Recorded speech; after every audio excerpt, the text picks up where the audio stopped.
पूरे देश में, ध्यान से सुनिए,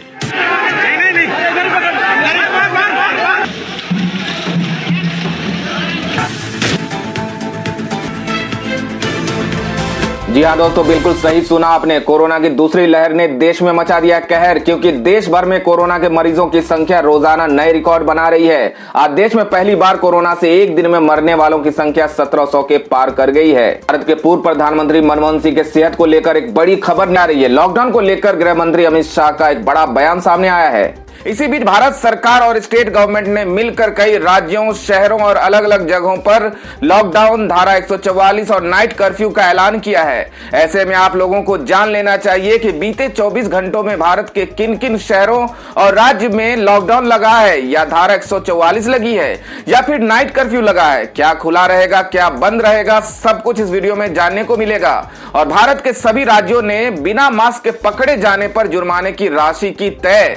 रेलवे में यात्रा के नियम बदले, 500 और 2000 के नोटों पर पाबंदी का भी आया बड़ा फैसला। इसी को देखते हुए आज हमारे देश के प्रधानमंत्री नरेंद्र मोदी जी ने आकर देशवासियों को किया संबोधित, कोरोना की स्थिति की समीक्षा की और संक्रमणों को रोकने के लिए राज्यों को सलाह भी दी और ज्यादा संक्रमण वाले स्थानों पर लॉकडाउन लगाने का भी आदेश दिया। इसी के साथ ही देश में होंगे बड़े बदलाव, लागू होने जा रहे 15 बड़े नियम, साथ ही इन 8 चीजों पर लगाई पाबंदी। लोगों को लगा बड़ा झटका। इसके अलावा मोदी जी ने क्या अहम फैसले लिए, सब कुछ इस वीडियो में जानने को मिलेगा। इसके अलावा गरीब महिलाओं, किसानों, मजदूरों, छात्र छात्राओं और आम नागरिकों के लिए भी इस वीडियो में बड़े काम की और फायदे की खबरें हैं। तो नमस्कार, जय हिंद, वंदे मातरम भाइयों बहनों, स्वागत है आपका भारत के सबसे बड़े सरकारी न्यूज चैनल पर। तो दोस्तों, टुडे ब्रेकिंग न्यूज के साथ में देश और राज्य की 10 बड़ी ताजा खबरों को लेकर इस वीडियो में हम आपके सामने हाजिर हो चुके हैं। तो दोस्तों, सारी खबरें सिलेक्टेड और आप लोगों के काम की खबरें हैं, इसलिए भाइयों और बहनों, आप वीडियो को शुरू से लेकर लास्ट तक पूरा लगातार देखते रहिएगा।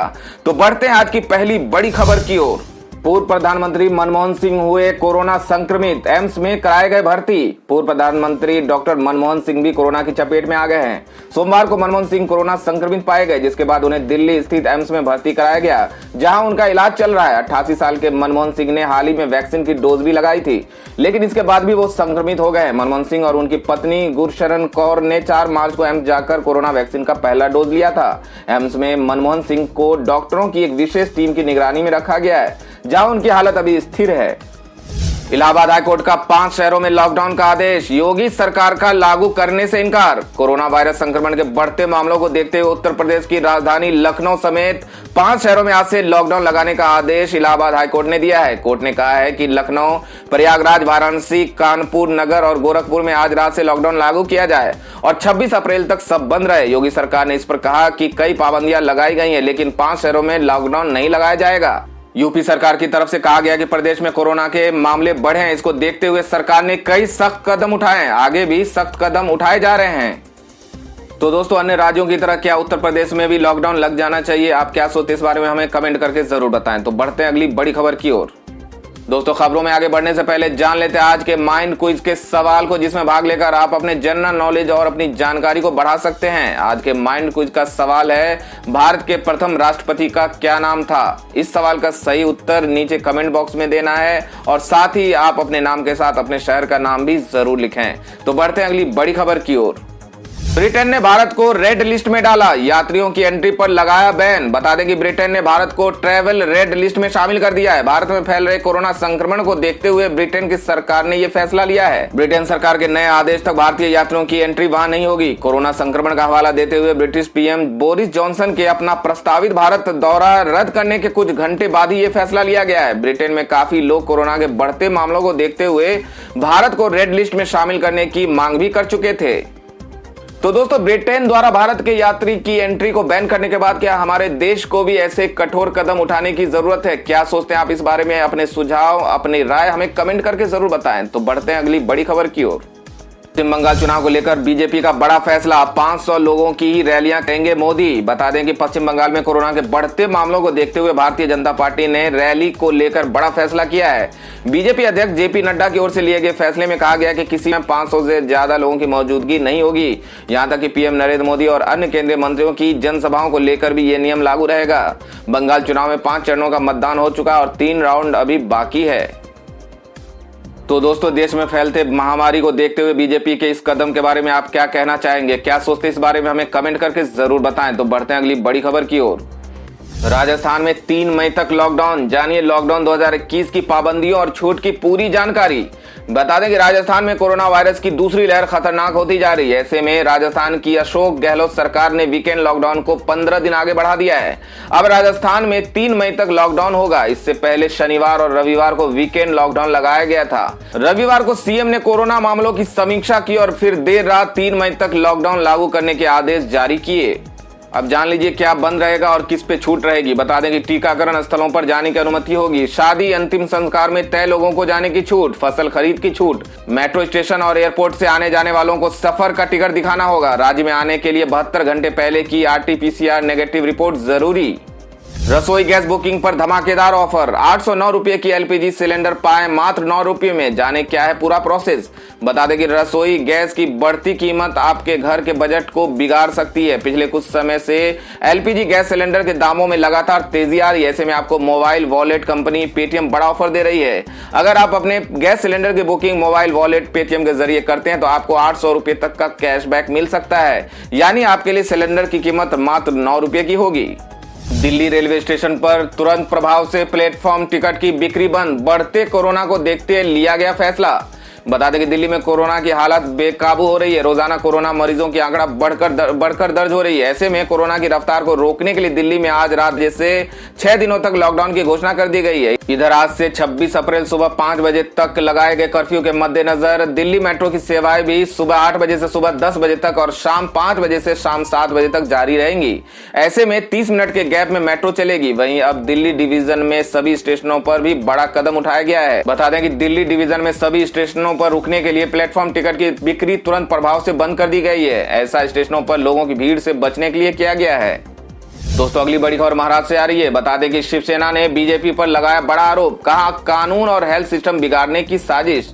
बता दें कि महाराष्ट्र में सत्तारूढ़ शिवसेना ने सोमवार को बीजेपी नेता देवेंद्र फडणवीस और प्रवीण दरेकर को मुंबई पुलिस की रेमडेसिविर इंजेक्शन के कथित स्टॉकिंग के लिए एक फार्मा कंपनी के टॉप एग्जीक्यूटिव से पूछताछ करने पर आपत्ति जताने पर निशाना साधा है।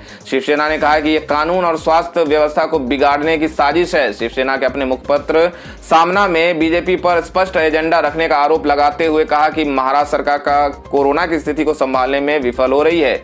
इसके लिए केंद्र की मदद से उनका खास प्रयास चल रहा है। इसके साथ ही सामना में कहा गया कि महाराष्ट्र सरकार और विपक्ष को कम से कम लोगों की जान बचाने के मुद्दे पर एकमत होना चाहिए और किसी को भी दवा के लिए मरने वाले लोगों के राजनीतिक लाभ की तलाश नहीं करनी चाहिए, जो कि कोविड-19 रोगियों के इलाज की सबसे जरूरी दवा है। बॉलीवुड के फेमस संगीतकार नदीम श्रवण जोड़ी फेम श्रवण राठौर हुए कोरोना संक्रमित, हालत गंभीर, ICU में भर्ती। बता दें कि बॉलीवुड के फेमस संगीतकार नदीम श्रवण जोड़ी फेम श्रवण राठौर को अस्पताल में भर्ती कराया गया है। कहा जा रहा है कि संगीतकार श्रवण राठौर कोरोना वायरस से संक्रमित हो गए हैं, जिस कारण से उनको अस्पताल में भर्ती कराया गया है। श्रवण राठौर की हालत गंभीर बताई जा रही है। कोरोना के अलावा अन्य बीमारियां होने के चलते उनकी हालत इस वक्त नाजुक बनी हुई है। पश्चिम रेलवे ने रद्द की कुछ स्पेशल ट्रेनें, शुरू किए यूपी बिहार के लिए कुछ नए स्पेशल ट्रेन। बता दें कि महाराष्ट्र में कोरोना के कहर के बीच पश्चिम रेलवे ने अपने जोन से शुरू और टर्मिनेट होने वाली कुछ स्पेशल ट्रेनों को रद्द कर दिया है। ये ट्रेन अगली सूचना तक के लिए रद्द की गई है। पश्चिम रेलवे ने कोरोना महामारी के चलते कुछ रूट पर यात्रियों की कम संख्या को देखते हुए इस तरह का कदम उठाने की बात कही है। ये ट्रेनें आज की तारीख से ही कैंसिल की गई है। बता दें कि देश में अभी भी कई रूटों की ट्रेनों में भारी भीड़ चल रही है और दिल्ली के मुख्यमंत्री अरविंद केजरीवाल को एक हफ्ते के लॉकडाउन की घोषणा करते वक्त प्रवासी मजदूरों से अपील करनी पड़ी है कि वो जल्दबाजी ना करे और अपने राज्यों की ओर लौटने की कोशिश ना करे। इस बीच मुंबई के कई स्टेशनों पर बिहार, यूपी, बंगाल और झारखंड जाने वाले यात्रियों की भारी भीड़ दिखाई पड़ी है, जिसे नियंत्रित करने के लिए रेलवे ने कई स्पेशल ट्रेनों के संचालन का भी ऐलान किया था और अब कुछ के फेरे भी बढ़ाए गए हैं। दोस्तों, खबरों में आगे बढ़ने से पहले आपसे रिक्वेस्ट करते हैं कि वीडियो को लाइक कर दीजिए और अपने शहर की खबरों को जानना चाहते हैं तो अपने शहर का नाम हमें कमेंट करके जरूर बताएं। वीडियो को लाइक और शेयर भी जरूर कर दीजिएगा। तो बढ़ते हैं अगली बड़ी खबर की ओर। कुंभ मेले के आयोजन पर भड़के सोनू निगम, बोले हिंदू होने के नाते कहूंगा कि ये नहीं होना चाहिए था। बता दें कि कोरोना वायरस की दूसरी लहर जितनी खतरनाक है उतनी शायद किसी को अंदाजा भी नहीं था। एक के बाद एक कई मामले लगातार सामने आ रहे हैं और इसका खतरा भी बढ़ता जा रहा है। कई राज्य फिर से लॉकडाउन की तरफ देख रहे हैं तो महाराष्ट्र ने 30 अप्रैल तक सख्ती कर दी है। ऐसे में सरकार की लापरवाही भी कई जगह देखने को मिल रही है, जैसे कि हरिद्वार में कुंभ मेले का आयोजन किया गया था, जिसके बाद वहां कोरोना बम फूटा था। 1700 से ज्यादा लोग यहां कोरोना पॉजिटिव पाए गए थे। इस मामले पर अब सिंगर सोनू निगम का गुस्सा छलका है और उन्होंने एक बयान दिया है जो कि तेजी से वायरल हो रहा है। उनका मानना है कि वो एक हिंदू और हिंदू होने के नाते उनका ऐसा मानना है कि कोरोना काल के बीच कुंभ का आयोजन नहीं होना चाहिए था। सोनू निगम का एक वीडियो सोशल मीडिया पर काफी तेजी से वायरल हो रहा है, जिसमें वो कह रहे हैं कि जो कुछ भी हो रहा है उसके बारे में मैं कुछ नहीं कहूंगा, पर एक हिंदू होने के नाते ये जरूर कह सकता हूं कि कुंभ मेला नहीं होना चाहिए था। लेकिन अच्छा है कि थोड़ी अक्ल आ गई और इसे प्रतीकात्मक कर दिया गया है। मैं आस्था को समझता हूं, लेकिन ऐसे समय में जिंदगी से बढ़कर कुछ नहीं है। सोनू निगम के इस पोस्ट के बाद लोग उनको लगातार सपोर्ट कर रहे हैं और उनका कहना है कि जो आप कह रहे हैं वो सही बात है। दोस्तों, सोनू निगम के इस बयान से आप कितना सहमत है, आप क्या सोचते हैं इस बारे में हमें कमेंट करके जरूर बताएं। तो बढ़ते हैं अगली बड़ी खबर की ओर। दोस्तों, अगली खबर में जान लेते हैं आज के मौसम समाचार को। बता दें कि कोरोना संकट से जूझ रहे भारत के लिए मौसम भी चुनौती बना हुआ है। कहीं बारिश तो कहीं गर्मी ने लोगों को तंग किया हुआ है। तो वहीं भारतीय मौसम विभाग का ताजा अपडेट कहता है कि अगले 24 घंटों के दौरान दिल्ली, एनसीआर समेत देश के कई राज्यों में आंधी पानी के आसार दिख रहे हैं। तो वहीं तमिलनाडु, केरल और कर्नाटका में भी तेज बारिश होने की संभावना है। विभाग ने यहाँ भी अलर्ट जारी किया हुआ है। मौसम विभाग ने कहा है कि नैनीताल, पिथौरागढ़ और चंपावत में ओलावृष्टि की संभावना दिख रही है। तो वहीं हिमाचल और कश्मीर में भी तेज बारिश हो सकती है, जबकि बिहार, राजस्थान, गुजरात और एमपी में धूल भरी आंधी चल सकती है। गुजरात, राजस्थान में तो पहले से ही लू का अलर्ट जारी है। तो दोस्तों, ये थी अब तक की सभी बड़ी खबरों की अपडेट्स। टुडे ब्रेकिंग न्यूज और लेटेस्ट खबरों को देखने के लिए हमारे चैनल को सब्सक्राइब जरूर कर लें। वीडियो लाइक और शेयर जरूर कर दें अपने दोस्तों और रिलेटिव्स के साथ। तो दोस्तों, आपसे फिर मिलेंगे काम की खबरों और सरकारी योजनाओं की एक और नई वीडियो के साथ। तब तक के लिए धन्यवाद दोस्तों।